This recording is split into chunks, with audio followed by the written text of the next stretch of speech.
자, 바로 시작해볼까요? 오늘 이야기할 주제는요, 어쩌면 우리 모두가 한 번쯤은 겪어봤을 법한 그런 미스테리, 바로 쾌락의 역설입니다. 도대체 왜 우리는 스스로를 불행하게 만들 걸 뻔히 알면서도 그런 것들을 그토록 원하는 걸까요? 진짜 이상하지 않아요? 이거 하고 나면 분명 후회할 텐데 알면서도 그 순간의 유혹을 못 이기는 경험 말이에요. 뭐 예를 들면 밤늦게까지 의미 없이 소셜미디어 피드를 넘기고 있다거나 몸에 안 좋은 거 알면서도 정크푸드를 막 먹는다거나 하는 거예요. 바로 이 질문이 오늘 우리가 파헤쳐볼 미스터리의 가장 중요한 부분입니다. 사실 우리 주변을 둘러보면 이런 역설적인 상황이 정말 널려 있어요. 이런 행동들이 아주 잠깐의 자극은 줄 수 있겠죠. 하지만 이게 진짜 만족이나 행복으로 이어지지는 않잖아요.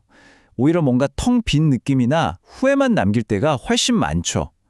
그런데도 우리는 왜 자꾸만 이런 행동을 반복하는 걸까요? 놀랍게도요, 그 해답은 무슨 심리학이나 우리의 의지력 문제, 이런 게 아니고요. 바로 뇌과학에 있었습니다. 우리 뇌 안에 쾌락을 느끼게 하는 시스템이 두 개가 있는데요. 중요한 건 이 둘이 정말 완전히 따로 논다는 사실이에요. 혹시 알고 계셨나요? 바로 이 지점에서 모든 문제가 시작됩니다. 자, 이 표가 정말 재밌는데요. 보세요. 우리 뇌의 보상 시스템은 크게 원함 시스템과 좋아함 시스템, 이렇게 두 가지로 나뉩니다. 먼저 원함 시스템은 도파민을 연료로 써요. 이게 바로 우리를 움직이게 하고 뭔가를 막 갈망하게 만드는 강력한 동기부여 인진 같은 거죠. 반면에 좋아함 시스템은 엔돌핀 같은 오피오이드 계열 물질로 움직여요. 이게 바로 우리가 실제로 뭔가를 얻었을 때 느끼는 그 순수한 만족감, 그러니까 진짜 행복인 셈입니다.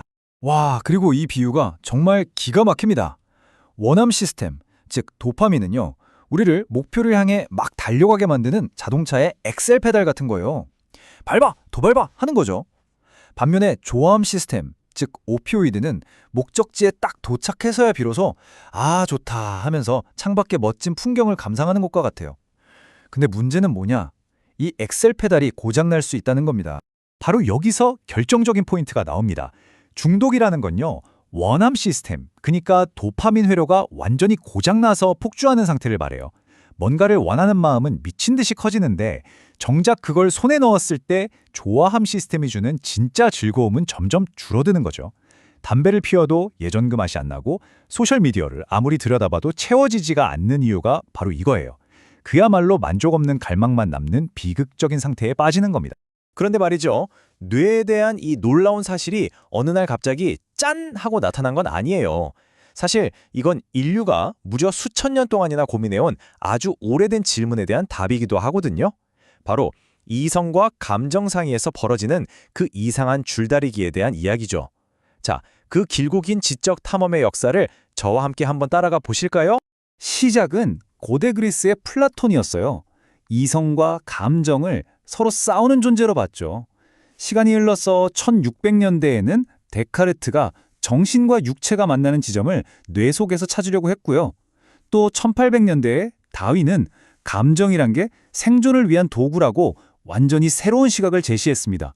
그리고 마침내 오늘날의 뇌과학이 이 모든 생각들을 실제 뇌 회로 안에서 증명해내고 있는 겁니다. 자, 그 여정의 첫걸음은 아주 강력한 비유에서 시작됐습니다. 바로 우리 마음을 전차에 빗댄 건데요. 고대 그리스의 철학자 플라톤의 아이디어였죠. 플라톤은 우리의 마음을 말이 두 마리 끄는 전차라고 생각했어요. 자, 상상해보세요. 전차를 모는 마부는 우리의 이성이고요. 말 한 마리는 도덕적이고 올바른 아주 고귀한 말. 그런데 다른 한 마리는 제멋대로 날뛰는 욕망덩어리, 사나운 말인 거죠. 플라톤은 이 마부가 저 사나운 말을 통제하기 위해서 끊임없이 싸워야 한다고 봤어요. 정말 수천 년 전인데도 우리 안에 통제하기 힘든 욕망이 있다는 걸 정확히 꿰뚫어본 거죠.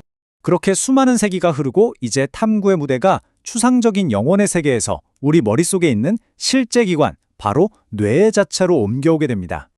그 대표적인 인물이 바로 17세기의 철학자 르네 데카르트입니다. 데카르트는 뇌 한가운데에 있는 아주 작은 손과샘이라는 곳에서 눈에 보이지 않는 정신과 우리 몸, 즉 육체가 만난다고 믿었어요. 물론 지금 보면 이게 사실은 아니지만 감정의 뿌리를 뇌라는 어떤 물리적인 공간 안에서 찾으려고 했다는 것 자체가 정말 위대한 첫 시도였던 거죠. 그리고 나서 모든 걸 뒤엎는 정말 혁명적인 아이디어가 등장합니다. 감정이란 게 사실 결점이 아니라 생존을 위한 아주 중요한 도구라는 생각이었죠. 바로 찰스 다윈 덕분인데요. 다윈은 분노나 공포 같은 감정 표현이 우리 인간에게만 있는 게 아니라 동물들에게도 똑같이 나타난다는 걸 발견했어요. 이게 뭘 의미하냐면 감정이라는 게 이성과 반대되는 하찮은 게 아니라 생존에 꼭 필요했기 때문에 진화한 아주 중요한 생물학적 도구라는 뜻이었죠. 이 발견을 계기로 감정에 대한 연구는 철학의 영역을 떠나서 생물학과 뇌과학의 영역으로 완전히 넘어오게 된 겁니다. 자, 이렇게 플라톤의 전차에서 시작해서 다윈의 진화론까지 이 길고 긴 여정을 거쳐서 우리는 다시 처음의 질문으로 돌아왔습니다. 바로 우리 뇌 속에 있는 원함과 조화함이라는 두 개의 시스템에 대한 이야기로요. 그럼 이제 이 지식을 가지고 우리 삶에 어떻게 써먹을 수 있을까요? 이제 우리는 우리 안에서 날뛰던 그 사나운 말이 바로 도파민이 이끄는 원함 시스템이라는 걸 알게 됐습니다. 그럼 우리는 뭘 할 수 있을까요? 첫 번째는요, 인식하는 거예요. 어떤 충동이 확 올라올 때 잠깐 멈춰서 스스로에게 한번 물어보는 거죠. 잠깐, 이거 진짜 내가 좋아하는 건가? 아니면 그냥 순간적인 원함에 낚이는 건가? 하고요. 두 번째는 이해하는 겁니다. 우리 뇌의 원함 시스템은 원래 생존을 위해 만들어졌지만 온갖 자극이 넘쳐나는 현대사회에서는 너무 쉽게 하이지킹 당할 수 있다는 사실을요. 그리고 마지막으로 일치시키기 위한 노력입니다. 의식적으로 나의 행동을 나에게 정말 깊고 오래가는 만족감, 즉 진정한 좋아함을 주는 것들과 연결시키려고 애쓰는 거죠. 이 원함과 좋아함의 차이를 아는 것만으로도 우리는 우리 자신을 훨씬 더 깊게 이해하게 됩니다. 여러분의 삶에서 엑셀을 마구 밟고 있는 그 원함은 무엇인가요? 그리고 여러분이 도착해서 진정으로 감상하고 싶은 풍경, 그 좋아함은 또 무엇인가요? 이제 그 둘 사이에서 여러분은 어떤 길을 선택하시겠습니까?